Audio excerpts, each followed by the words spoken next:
یہ دن جو گزر رہے ہیں یہ بہت افضل دن ہیں، بہت قیمتی دن ہیں، اس لیے خاموش مت بیٹھے رہیے، کچھ نہ کچھ اللہ کا ذکر کرتے رہیے، روٹی بناتے بناتے، چائے پکاتے پکاتے، کار چلاتے چلاتے، کچھ نہ کچھ اللہ کا ذکر کرتے رہیے۔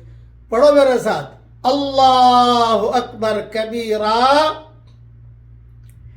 والحمد للہ کثیرا وسبحان اللہ بکرۃ واصیلا۔ دیکھیں میں نے اتنا پڑھا، آسمان کے سارے دروازے کھل گئے، الحمدللہ رب العالمین۔ اللہ تعالیٰ بھی دیکھ رہا ہے۔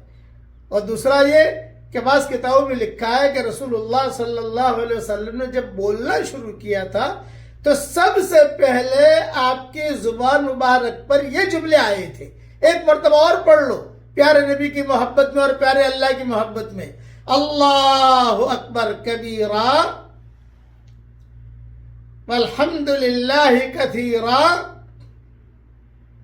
وسبحان اللہ بکرۃ واصیلا۔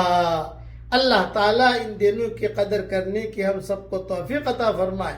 کچھ پتہ نہیں آئندہ سال حج میں ہمیں کا کون ہوتا ہے اور کون نہیں ہوتا، کون زمین کے اوپر ہوتا ہے، کون زمین کے نیچے ہوتا ہے، اس لیے ان دنوں کی قدر کر لیجئے، خاموش مت بیٹھیے، کچھ نہ کچھ گنگناتے رہیے۔ اللہ کا ذکر کرنے کے لیے پاکی کی بھی ضرورت نہیں ہے، وضو کی بھی ضرورت نہیں ہے، سبحان اللہ پڑھنے کے لیے کوئی وضو کی ضرورت نہیں ہے، اس لیے خاموش مت بیٹھیے، کچھ نہ کچھ پڑھتے رہیے۔ اور یہ میرا میسج آگے بھیج دیجئے۔ اللہ تعالی ہم سب کے دین کو اللہ قبول کرے، ہم سب کے حجوں کو اللہ قبول کرے اور سب کی دعاؤں کو اللہ قبول کرے، آمین۔